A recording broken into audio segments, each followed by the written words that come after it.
प्रिय दोस्तों, good morning.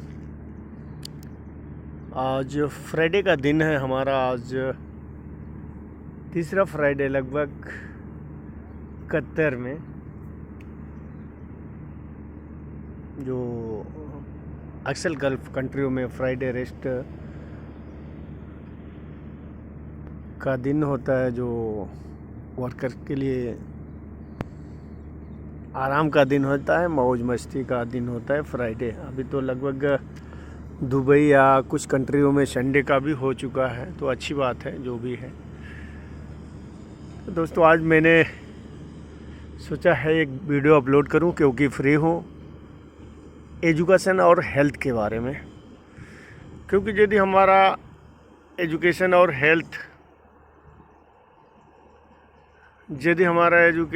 Health अच्छा हो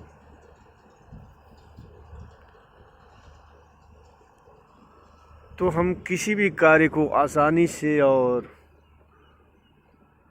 बिना झिझक के काम करने में निपुण होंगे। क्योंकि दोस्तों, हमने देखा है कि कुछ एडल्ट्स लड़कों से, एडल्ट्स मैन से बोलूँ या एडल्ट्स लड़के बोलूँ, जो नियर अबाउट 35-40, एडल्ट्स मैन ही बोलेंगे, और 25 वर्ष के ऊपर जो जिनसे मिला मैं,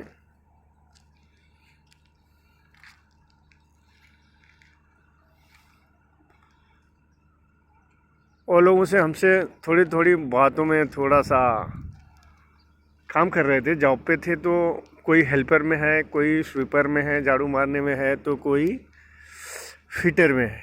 और उनका शिक्षा है कम से कम हाई स्कूल, इंटर और ग्रेजुएशन, मीन्स ग्रेजुएशन है, बैचलर ऑफ आर्ट, जो 12वीं के बाद एजुकेशन बीए बीएससी होता है। तो बीएससी के नहीं थे, बीए बोल रहे थे वो। तो दोस्तों, ये हमारा मैकेनिकल फील्ड है, जो किसी भी इंजीनियरिंग कंपनी में काम आता है, पढ़ाई। और यदि हमारी पढ़ाई अच्छी हो, मैथमेटिक्स अच्छे हो, इंग्लिश अच्छे हो, तो हमें यदि सरकारी गवर्नमेंट की सर्विस नहीं मिलती है तो हम फॉरेन कंट्री जैसे गल्फ कंट्रीज या अदर अफ्रीकन कंपनी, कहीं भी हम अच्छा जॉब पकड़ सकते हैं और बढ़िया सैलरी कमा सकते हैं। क्योंकि डियर फ्रेंड्स, मैंने ज़्यादा पढ़ाई नहीं कर पाया, बशर्ते क्योंकि हमारे एडवाइज़र अच्छे नहीं थे, मतलब पढ़े लिखे लोग नहीं थे। गार्जियन भी गांव का ही मैं एक स्टूडेंट हूँ, जो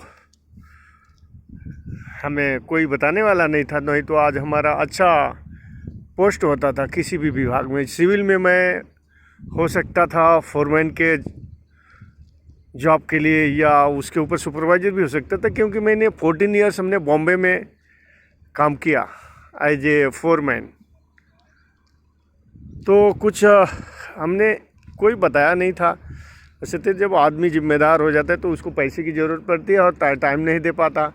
मैं एक बार सिविल के लिए फोरमैन में गया था, तो क्लाइंट से बहुत अच्छी बात हुई। क्लाइंट ने बोला कि पहली बार गया वहाँ पे, पहली बार तो हमने सर्टिफिकेट कुछ अच्छे नहीं थे, तो मैंने जितने बिल्डरों के पास नवी मुंबई महानगर में काम किया, उसका सर्टिफिकेट बनवा के अगले दिन लेके गया, जो दुबई एस्कॉन कंस्ट्रक्शन के लिए फोरमैन का चल रहा था टॉपिक्स। तो उसने पूछा, भाई आप बताएं कि एक रूम में कितने स्क्वायर मीटर प्लास्टर होंगे। तो मैंने जोड़ करके बहुत अच्छे ढंग से उसको बता दिया, और भी कुछ क्वेश्चन किए, वाटर लेवल के बारे में किए, कुछ ड्राइंग व्राइंग नहीं पूछे। सिविल फोरमैन के बारे में तो ज़्यादा कुछ मालूम नहीं, दुबई में कैसे क्या काम होता है, बस बशर्ते ड्राइंग के हिसाब से मैंने काम करवाया था वहाँ पे। बॉम्बे में किधर विंडो कितना हाइट पे है, विंडो लेवल क्या है, या बेडरूम का विंडो लेवल क्या है, ये सब उसमें रहता है। लेकिन ड्राइंग नहीं दिया, केवल उसने मैथमेटिक्स पूछा, और बाद में हमने 1-2 टेस्ट में गया तो सिविल फोरमैन में मैं चला गया होता, आज अच्छा जॉब होता था। बशर्ते मेरे को पैसे की ज़रूरत थी, और हमने 1-2 बार काम किया। इसके पहले मैकेनिकल फील्ड में काम किया था, तो मैं वहाँ फेल हो गया। नॉट सेलेक्टेड लिया। एक दो बार गया होता तो हो जाता था, बशर्ते 14 ईयर्स मैंने सुपरवाइज़र सिविल फोरमैन में काम किया इन द मुंबई। तो फिर वहाँ पे हमको कोई एडवाइस करने वाला होता तो मैं होता था, क्योंकि ओनली एक ही वन टाइम ही मैंने फोरमैन टेस्ट के लिए गया था सिविल के लिए, और हो सकता है दूसरी जगह 2-3 बार जाता तो मेरा काम बन जाता था, तो मैं नहीं जा पाया। तो नेक्स्ट हमने हमारे दिमाग में पैसे की हमको ज़रूरत है, तो क्या करूँ दोस्तों, मैं फिर सोचा अभी यार सिविल में था, मैकेनिकल में भी काम किया था एज ए फिटर फैब्रिकेटर इन मुंबई, इंदिरा डाइडाक और रे रोड में जो शिप रिपेयर होती है वहाँ पे एज ए फैब्रिकेटर काम किया हमने। तो बहुत सी कंपनियों में काम किया, SSK engineering, Vishwakarma marine, ABG shipyard, दहेज, इन तमाम कंपनियों में एज ए फैब्रिकेटर काम किया। तो मैंने सोचा कि पैसे का ज़रूरत पड़ती है भाई, तो क्या करें, मेरे पास टाइम नहीं था, और सिविल का काम छोड़ के मैं इसमें फिर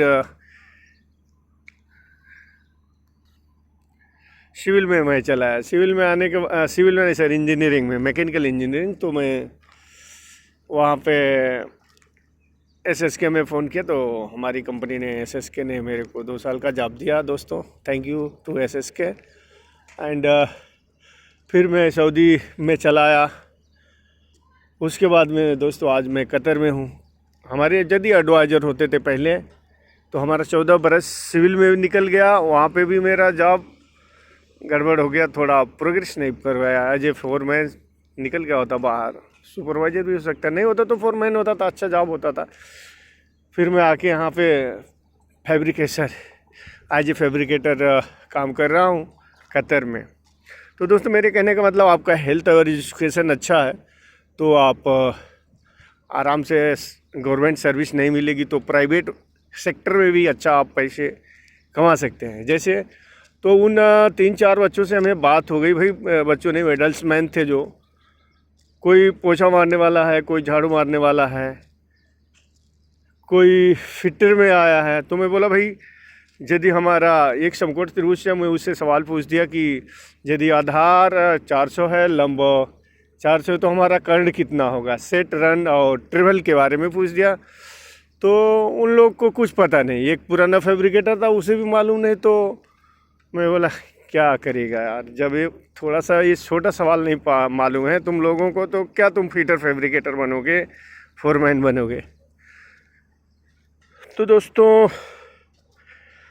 सबसे ज़रूरी है हमारा, यदि हम अच्छा पैसे कमाना चाहते हैं तो हमारा मैथमेटिक्स और इंग्लिश अच्छा होना चाहिए, क्योंकि यदि इंग्लिश और मैथमेटिक्स आपका बढ़िया है तो आप किसी भी जगह पे पहुंच सकते हैं। यदि आप मैकेनिकल इंजीनियर नहीं हैं तो आप fitter, fabricator, foreman, supervisor, as a superintendent भी बन सकते हैं, यदि आपका इंग्लिश, मैथ और एक्सपीरियंस अच्छा है तो। क्योंकि यदि इंग्लिश और एक्सपीरियंस अच्छा रहेगा, इंग्लिश, मैथ ही गणित अच्छा है, तो आप अच्छा कंपनी में परफॉर्म्स कर सकते हैं और अच्छे पैसे कमा सकते हैं। क्योंकि विदाउट पैसे का हमारा ज़िंदगी अच्छे ढंग से चलाना मुश्किल है, क्योंकि पैसा नहीं होगा तो हम कार में नहीं घूम सकते,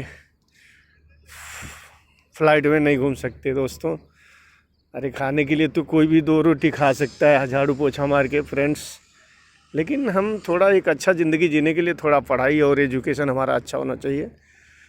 तो दोस्तों मैं, यदि आप हमारा वीडियो आप लोग देखेंगे तो प्लीज़, एक हमसे क्वेश्चन किया था कि यदि हम अपने घर से 100 मीटर हाइट पे हैं और जो त्रिभुज बनेगा, मान लो हमारे पड़ोसी का घर 100 मीटर दूरी पे है, यदि हमारे पड़ोसी का हमारे घर से 100 मीटर दूरी पे है और मैं अपने टेरेस पे 100 मीटर हाइट पे खड़ा हूँ, 100 मीटर हाइट बोलेगा तो मान लो बड़े बिल्डिंग में खड़ा हूँ, तो यदि हमारा एक कोण जो बना रहा है, एक त्रिभुज बन रहा है ना, क्योंकि जैसे घर 100 किलोमीटर है उसका दूरी पड़ोसी का, हम खड़ा है कितना 100 मीटर हाइट पे खड़े हों। तो इसमें दो क्वेश्चन आते हैं फ्रेंड्स, क्योंकि ये 100 और 100 मीटर दोनों हो गए आपका 90 डिग्री का कोण बना रहे। यदि टॉप से हम एक कर्ण खींचते हैं 100 मीटर हाइट पे हमारे घर वाले पड़ोसी के घर के एंड में डाउन पृथ्वी के तल तक, तो 100 और 100 ये 100 की दूरी हो गई ना मेरे पड़ोसी के घर से और मेरे घर से ऊपर, यानी ये समकोण त्रिभुज बना रहे। समकोण त्रिभुज बना रहे बोलेगा तो ये दोनों 40-45 का एंगल बन जाता है। एक तो हम जो वर्टिकल खड़ा है बिल्डिंग पे तो ये 190 डिग्री हो गया, पर जो तिर्यक जा रहा है टॉप से हमारे घर की पड़ोसी के घर के प्लिंथ ज़मीन लेवल पे तो 40 ये कर्ण हो गया। तो उसने क्या मेरे से पूछा था कि क्वेश्चन उसका था कि यदि हम अपने घर के ऊपर 100 मीटर हाइट पे खड़े हो और 1 डिग्री 45 का हो तो हम पड़ोसी के घर पे कितने दूरी पे हैं। तो सेम है 100 मीटर की दूरी पे है, क्योंकि त्रिभुज यदि दोनों कोण बराबर हैं तो 180 अंश कोण हो जाएंगे त्रिभुज का। तो अभी यदि हम तो दोनों भुजाएं बराबर होंगी, जब दोनों कोण बराबर होंगे तो दोनों भुजाएं बराबर होंगी। 45 और ये 45 90 डिग्री 180 डिग्री हो गया, 45 90 और 90 18। तो कहने का मतलब वो सवाल पूछ दिया कि हम अपने पड़ोसी के घर से कितना दूरी पे मेरा घर है। तो मैंने जवाब तो उसने ध्यान नहीं दिया। हम लोग सऊदी में प्लांट में काम कर रहे तो अचानक पूछ दिया था। बाद में एक दिन और क्वेश्चन दोहराया तो मैंने अपने कॉपी पे लिखा और पेन चलाया। तो मैं बोला यार 100 मीटर पे दूरी पे है, क्योंकि जब दोनों कोण बराबर है 45 और भी 45 और हम अपने घर से 100 मीटर दूरी पे है, 90 डिग्री का कोण है, तो यानी दोनों भुजें बराबर हो गई तो सीधा 100 मीटर दूरी पे है पड़ोसी के घर से। तो दोस्तों यही सवाल था। ये सब सवाल पूछते हैं हमारे क्लाइंट लोग, मैथमेटिक्स थोड़ा सा, ड्राइंग थोड़ा, आइसोमेट्रिक थोड़ा, ये सब आना चाहिए। तो दोस्तों और क्या ज़्यादा मालूम है, कुछ लगता है ज़्यादा ही बोल गया तो प्रॉब्लम नहीं, ज़्यादा बोलने के लिए मैं सॉरी। प्लीज़ आप पढ़ाई, अपने बच्चों के पढ़ाई और हेल्थ पर ध्यान दीजिए, क्योंकि गवर्नमेंट सर्विस कितना मिलेगा, सरकार के पास कितना जॉब होगा, कितने लोगों को जॉब देगी। तो इसलिए हमारा पढ़ाई और मैथमेटिक्स एजुकेशन अच्छा रहेगा तो हम कहीं भी फ्रेंड्स गल्फ़ में, इंडिया में कहीं भी अच्छे पैसे कमा सकते हैं। हमारा अच्छा से ज़िंदगी का गुजर बसर हो सकता है, कार में घूम सकते हैं, फ़्लाइट में घूम सकते हैं। लेकिन यदि हमारा एजुकेशन और हेल्थ अच्छा नहीं रहेगा तो हम कुछ नहीं कर सकते, बस 2 रोटी कैसे भी कमा सकते हैं खाने पीने के लिए। तो दोस्तों गुड बाय। हमको यही कहना था कि हमारा स्वास्थ्य और हमारा एजुकेशन अच्छा हो ताकि अपने फैमिली का जीविकोपार्जन अच्छे ढंग से कर सकें। तो दोस्तों goodbye, thank you. Please share and subscribe, like my video friends. Bye, good bye.